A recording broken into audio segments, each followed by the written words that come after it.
आणि गुंड मारकुटा नगरसेवक रमेश म्हात्रे आता जामीन मिळाल्यावर थेट गोवा गाठणारे। आरोपपत्र दाखल होईपर्यंत रमेश म्हात्रे गोव्यात राहील। रमेश म्हात्रेच्या वकिलांनी उच्च न्यायालयामध्ये ही माहिती दिली आहे। गोव्याच्या अंजुना पोलीस ठाण्याच्या हद्दीत रमेश म्हात्रेचा मुक्काम असेल। रमेश म्हात्रेला जामीन मिळालाय, पण राज्यातून हद्दपारीचे आदेश देण्यात आलेत। म्हात्रेसह चौघाही आरोपींचे पासपोर्ट कोर्टाकडे जमा होणार आहेत, त्यामुळे देशाबाहेर त्यांना कुठेही जाता येणार नाही आणि राज्यातून हद्दपारीचे आदेश दिल्यानंतर आता रमेश म्हात्रे हा थेट गोवा गाठणार आहे।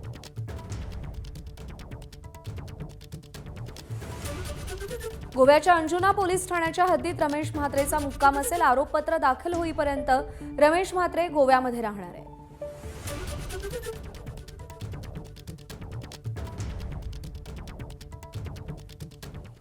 दरम्यान रमेश म्हात्रेला जामीन देत असताना कोणकोणत्या अटी घालण्यात आल्यात ग्राफिक्सच्या माध्यमातून पाहूया। आरोपपत्र दाखल होईपर्यंत महाराष्ट्राबाहेर तडीपारी, पासपोर्ट पोलिसांकडे जमा करण्याचे निर्देश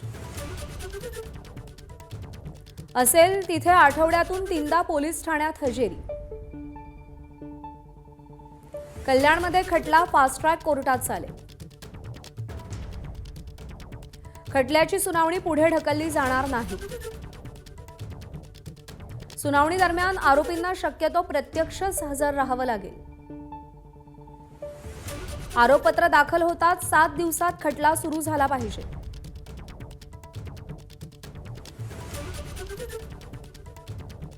सचिन गाड आपले प्रतिनिधी आपल्याला या सगळ्या संदर्भात अपडेट देतील। सचिन, सशर्त जामीन रमेश म्हात्रेला मंजूर करण्यात आलेला आहे। काय अटी कोर्टाने घातलेल्या आहेत आणि गोव्यातला मुक्काम कसा असेल?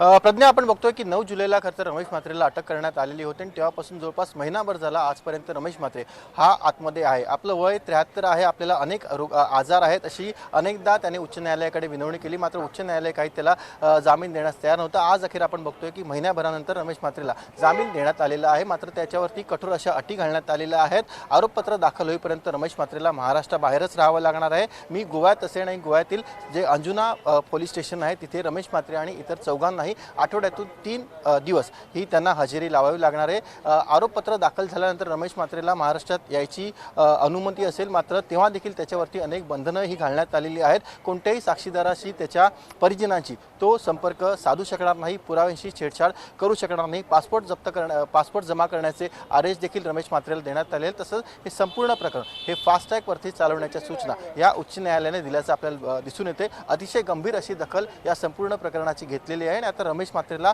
महिन्याभरानंतर जामीन देताना कठोर अटी घातल्याचं देखील आपल्याला दिसून येत आहे। प्रज्ञा।